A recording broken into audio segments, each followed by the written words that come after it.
Suhu politik di Kabupaten Buleleng jelang Pilkada 2024 mulai meningkat. Sejumlah partai mulai menyiapkan bakal calon yang akan bertarung pada Pilkada Buleleng pada November mendatang. Terbaru, DPC Golkar Buleleng sudah menyiapkan 3 paket yang akan bertarung di Pilkada mendatang.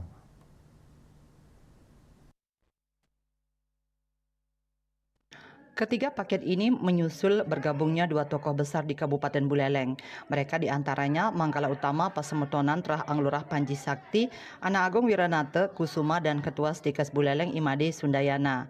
Ketua DPD 2 Golkar Buleleng Ide Gede Komang Kresna Budi mengatakan, masuknya paket Natal Sunda merupakan angin segar bagi Partai Golkar Buleleng. Keduanya nantinya akan disandingkan dengan salah satu kader terbaik Partai Golkar yakni Nyoman Sugawokori, sehingga bisa dipastikan DPC Partai Golkar Buleleng akan memiliki 3 paket untuk di Pilkada Buleleng.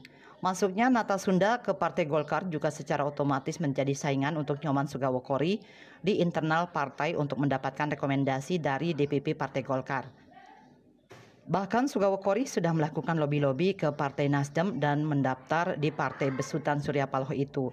Langkah ini disinyalir sebagai rencana cadangan jika Sugawokori tidak mendapatkan rekomendasi dari Partai Golkar. Kresna Budi menilai langkah yang dilakukan oleh Ketua DPD Golkar Bali Sugawokori merupakan salah satu strategi partai untuk membentuk koalisi besar di Kabupaten Buleleng. Yuda melaporkan.